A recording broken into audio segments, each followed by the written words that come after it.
Hey everyone, Tankenstein here. In this video, I'll be reviewing the F-47N-25-RE. This is a currently 4.7 BR Rank 3 premium fighter in the Chinese Air Force's tech tree. This vehicle currently costs 1,750 Golden Eagles when not on sale, and comes with 10 backups. With that said, in this video, I'll be going over everything that you need to know about this fighter, including its stats, how it plays, its strengths and weaknesses. I'll give it some scores in several key areas, and then I'll give my final recommendation on if I feel that this vehicle is worth purchasing or not. With that said, if you like this kind of video, please consider subscribing to my channel, but without further ado, let's get into it. To start, I'll place its stat card here on the side of the screen. Important things to note are its speed, armament, and its turn time. Now for how it plays. The F-47N-25-RE is basically just like any other P-47 variant in that it is heavy, has a heavy armament, can carry plenty of ordnance, and has great speed. The difference in the N variants is that they are heavier due to heavier construction and greater fuel loads, as they were long-range variants that flew as escorts for B-29s over the Pacific in 1944 and 45. Because of this, the N-25 is a bit less maneuverable compared to earlier variants, such as the D and M models, though it is still fairly similar in that regard, at least in how it feels. In much the same way, because it has the best engine of P-47s currently in-game, the N-25 is also among the fastest, even despite its high weight, which makes this variant a relatively good boom and zoomer, even more than other models, at least again regarding its weight, although admittedly its climb rate really isn't all that great even compared to earlier models, again due to the weight. With this capability, it can climb to decently high altitudes, nothing incredible, and dive faster than pretty much any other plane that it will encounter in any given match, chewing up all enemies below it with its massive 850 cal HMG armament and 4,000 total rounds.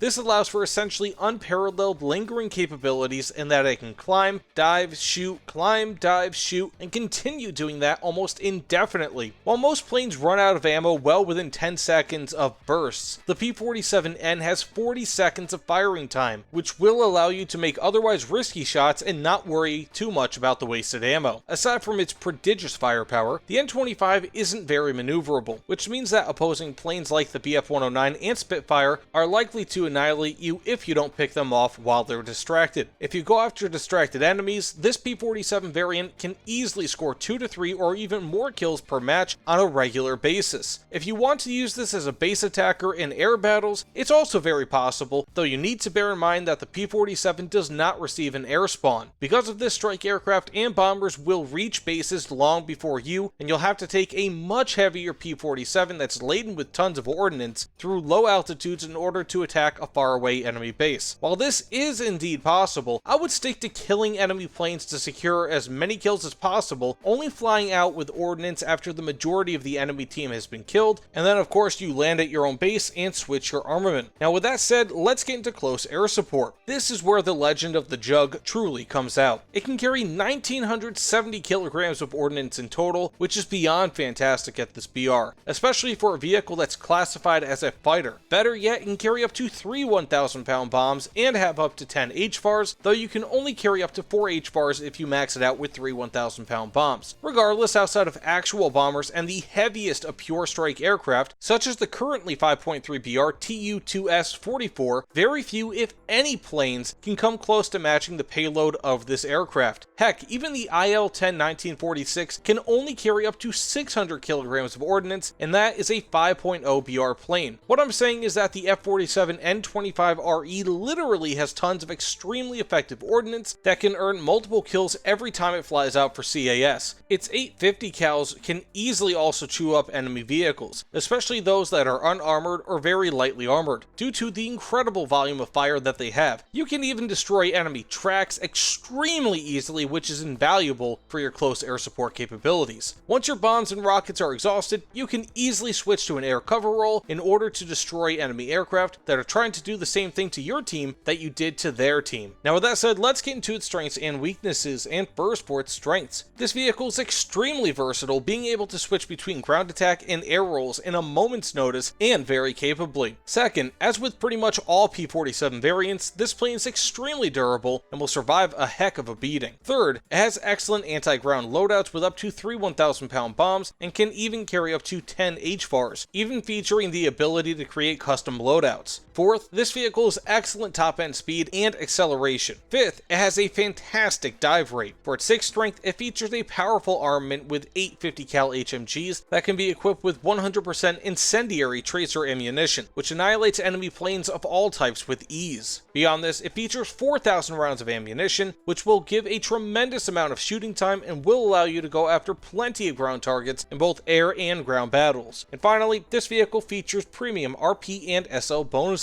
Now for its weaknesses. First, this vehicle is very heavy and large for a single engine fighter, which means that its maneuverability is not fantastic. It's better than you might think that it would be, but it still isn't all too competitive. Second, its roll rate is subpar. For its third weakness, its engine can overheat somewhat quickly with WEP usage, especially on hotter maps. Fourth, this vehicle has especially poor maneuverability at low speeds. And finally, the rate of climb is very much subpar at this BR, largely due to its heavy weight. Now with that said, let's get into how I score this vehicle. And first, for air RB and dogfighting, I give it a 6.5 out of 10. Despite the fact that this is likely the heaviest P-47 variant currently in game, as it was designed to cover very long distances, especially over the Pacific Ocean, the F-47N-25-RE is still somewhat maneuverable. When I say that, I don't mean that's truly maneuverable, but it can still turn with some lighter fighters while at high speeds. Aside from this, the armament of this vehicle is where it truly shines, as it has 8 50 cal HMGs and 4,000 rounds of ammunition between them. This allows for an essentially unequaled amount of lingering firepower in War Thunder, as it essentially carries enough ammunition for 40 seconds of shooting. This allows for many air-to-air kills, air-to-ground kills, and whatever else you might need it to do before ever having to think about heading back to base. This alone is an incredible strength of this vehicle, as most planes come nowhere close to having this much consistent firepower. Mixed with this, the incredible incendiary tracer belts and great speed of this aircraft, and you have a fantastic boom and zoom aircraft that can easily get quick kills by picking off distracted enemies. It won't last long in a dogfight against maneuverable planes like a Spitfire, but if you play the F-47N correctly, that won't need to happen. Now for close air support, I give it a 7.5 out of 10. The F-47 is easily one of the most versatile prop planes in War Thunder. Though it is great versus aircraft, the F-47 is likely even greater versus ground targets, as it can carry up to about 2,000 kilograms of ordnance, which is great for this BR. Between up to 3 1,000-pound bombs and numerous HVAR rockets, you can easily get numerous kills from these alone, and then switch over to strafing with your 50 cals, which are still very useful against ground targets, especially lightly armored ones. Not only this, but the F-47 is also a fantastic air cover aircraft, allowing you to pick off enemy CAS planes and fighters with as much ease as you could in air RB. Overall, there are few planes that are as versatile as the F-47N around this BR, especially in the Chinese air tech trait. Even if the ground RB battle rating for this vehicle increases in the future, I really don't feel like it'll matter all too much, as the Jug is extremely up-tierable in ground battles and also is extremely durable, being able to return to base in order to repair and reload after receiving a huge amount of punishment. Now with all that said, overall, I give it a 7 out of 10. As many of you may or may not know, I am a huge fan of functional versatility in all forms, and I am perhaps valuing it a little bit too much here. From my very own turbocharged Hyundai Santa Cruz car truck to the P-47, I like things that are great at doing whatever task I need. To this point, the F-47N-25-RE comes from a long line of vehicles that can do whatever you need of it, be it destroying aircraft or ground vehicles with ease. Though this variant of the P-47 is likely the heaviest due to its additional fuel and other modifications needed to fly longer distances, the F-47N-25-RE is still very quick, reasonably maneuverable, and able to do whatever you need. It isn't perfect, but it performs admirably in almost every single way. Now with that said, do I recommend the purchase of the F-47N-25-RE? Yes, I do. While this is possibly the clunkiest of the P-47 variants due to its high weight, it also has the best engine among them, at least currently in game. The F-47N is capable in terms of dogfighting and CAS, which is really all that one can ask for, especially at this BR. It isn't going to specialize in dogfighting quite as much as a Spitfire, or is as capable in terms of CAS as a Tu-2, but it can perform both roles and almost everything in between extremely well, which is a rare feat at this BR. Not only this, but among vehicles that are currently in the Chinese air tech tree, this is likely the best mix of BR and overall capabilities until possibly jets, or at the very earliest the Tu-2S, though the Thunderbolt thoroughly outclasses the Tu-2 in terms of air battles and dogfighting. At its current price of 1,750 Golden Eagles, there aren't many planes in War Thunder, much less in the Chinese air tech tree, that are as reliable and capable as the F-47N-25-RE, at least at its BR. Like I said earlier, it isn't the outright fastest P-47 variant, nor the most maneuverable, and not even the deadliest CAS variant, because believe it or not, there are later variants that can carry slightly more or slightly more varied ordnance. It is, however, pretty damn close to the best in each of those regards, and for that, I fully recommend this plane as both a reliable CAS aircraft and a great fighter. I also give it my Tankenstein seal of approval. Sure, she's a bit heavy, but she does what you need, and that's all you can really ask of it. Now with that said, thank you all so much for watching. Please consider liking this video and subscribing to my channel, as they both help out tremendously. Additionally, please let me know in the comments below what you think of the F-47N-25-RE, and of course of my review on it. Either way though, thanks again, and I'll see you all on the other side. Take care everyone.